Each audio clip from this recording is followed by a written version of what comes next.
Welcome back to another one of Don's Get Your Health Back series. I've got Steve McDermott back here, and he's got a very interesting story about his visit to the doctor over his heart condition. Let's go, Steve. Yeah, about 2.5 months ago I had a mild to medium heart attack and was given a lot of drug therapy and chose not to go down that path, but learned, following a study in the Mayo Clinic where they introduced a change of diet and meditation, I took that path and got the results back yesterday, and without any statins or any drugs, my cholesterol's come down 3 points. It's gone from 8.6 to 5.6. And the overall condition is wonderful, you know, so it really gave me a boost in confidence that what I'm doing is highly effective rather than taking the drug therapy. You said to me that it was your thought pattern, your belief that brought that down, because as you understand, like you were talking to me before, about hydration and malnutrition, like getting nutrition to the cells changes everything. Absolutely, yeah, because we can live in a state of stress. So when you're in the adrenal amplified, which is fight or flight, then we're not really focused on digestion, not focused on nutrition, we're focused on the next battle.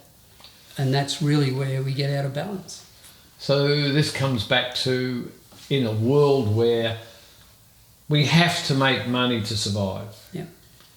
But in the course of making that money, we can take that task on so hard and under so much stress and pressure that, yes, we can make the money, but how many people get a disease from chasing making the money because the whole time they're doing it, they are not getting nutrition to their cells?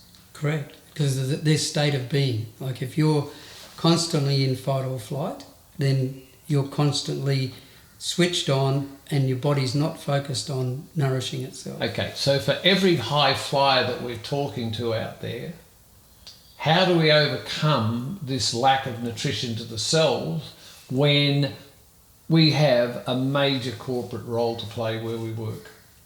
It's got to be that we know the difference between when we need to be switched on and when we don't, because it becomes an addiction. Because your adrenals are wound up tight and you drink lots of coffee and you're able to function, you think that that's a normal state. But there's got to be a way of switching it off. And as I mentioned before, you know, there's different sound programs that will change your brain state, meditation, all of these different things are what we need to do. And even exercise can do it, you know, but as long as we're exercising in a relaxed way, not in a stressed out way.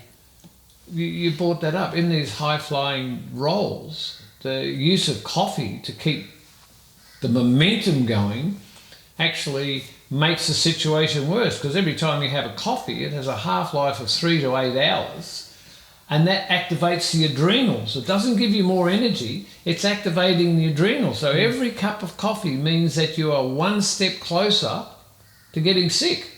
Absolutely, and this was the revelation for me, was that I was a healthy, not overweight person, but the stress was what causes the heart condition.